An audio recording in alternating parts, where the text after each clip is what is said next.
નમસ્કાર દર્શક મિત્રો, હું છું આશ્લેષા પટેલ અને આપ જોઈ રહ્યા છો અર્થ પડકાર ન્યૂઝ। ગઈકાલના ચમત્કારથી એવું લાગે છે કે બાપા આપણી વચ્ચે હોય અને આપણને સહકાર આપતા હોય તેવું દેખાઈ રહ્યું છે। ગઈકાલ રાત્રે અચાનક એવી ઘટના ઘટી કે કનુભાઈ ઠક્કર જલારામ બાપાના મંદિર આવેલ અને કહેલ કે આપણે સંતગણમાં કોને આમંત્રણ આપ્યું છે। ત્યારે આપણે વાત કરી કે શીરવાળા આશ્રમ બાપુને આમંત્રણ આપેલ છે। ત્યારે કહેલ કે આપણે ઓગળવાળા બાપુને બોલાવા છે।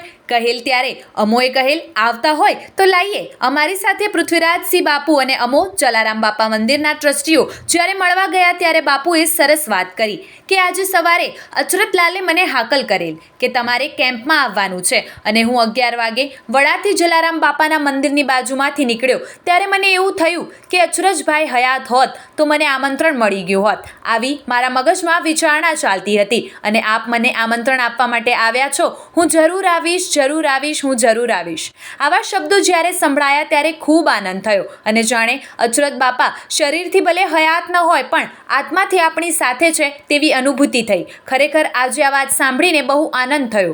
બાપુને વિચાર આવો અને અમારે પહોંચવું આ ખૂબ સારો સંકેત કહેવાય। પરમ પૂજ્ય અચરજ બાપાનો આત્મા આજનો કેમ્પ જોઈએ એમના આત્મા ખૂબ હરખતો હશે। પરમ પૂજ્ય જલારામ બાપા ક્ષેત્રપાલ દાદામાં અંબાજી તેમના ચરણોમાં વાસ આપે। આવા જ અવનવા સમાચારો માટે જોતા રહો અર્થ પડકાર news. Reporter Geeta Joshi, head office Gandhinagar. જોતા રહો અર્થ પડકાર ન્યૂઝ અને અમારી ચેનલને લાઇક, શેર ને સબસ્ક્રાઇબ કરવાનું ભૂલશો નહીં।